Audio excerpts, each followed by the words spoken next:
عظیم ایام ہیں کہ جن کے بارے میں رسول اللہ صلی اللہ علیہ وسلم نے ان میں سے جو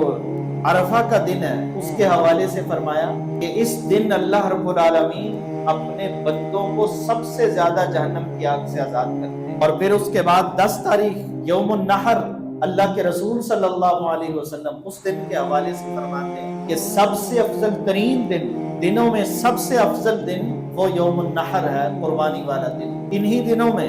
انسان کو بڑی بڑی عبادات کرنے کا موقع ملتا ہے۔ حافظ ابن حجر رحمہ اللہ ان دنوں کی فضیلت کے حوالے سے فرماتے ہیں کہ اس کی وجہ یہ ہے کہ ان دنوں میں امہات العبادات، تو بڑی بڑی عبادتیں حج کی صورت میں، عمرے کی صورت میں، روزے کی صورت میں، نماز تو ہے، زکوٰۃ کی صورت میں، انفاق فی سبیل اللہ کی صورت میں، جو بڑی بڑی عبادتیں ہیں وہ جمع ہو جاتی ہیں۔ دنوں میں سب سے افضل ترین دن ذوالحجہ کا یہ عشرہ ہے، اور راتوں میں سب سے افضل ترین راتیں وہ رمضان کے آخری عشرے کی راتیں جن میں لیلۃ القدر ہے۔ اب یہ دن جب اتنے عظیم ہیں تو ان کو گزارنا کیسے ہے، ان کو بسر کیسے کرنا ہے؟ ایسے ہی نہ ہو جائے کہ جیسے ہماری زندگی میں باقی دن آتے ہیں، یہ دن بھی آئے اور چلا جائے، یہ ایام بھی آئیں اور چلے جائیں، ایسے ہی یہ ایام نہ گزر جائیں، بلکہ جب اللہ تعالیٰ نے مجھے اور آپ کو یہ عظیم نعمت عطا فرمائی ہے، یہ موقع عطا فرمایا ہے کہ ہماری زندگی میں ذوالحجہ کے ایام آئے ہیں، یہ عشرہ آیا ہے، تو پھر یہ جب گزرے تو ہم بھی ان لوگوں کے ساتھ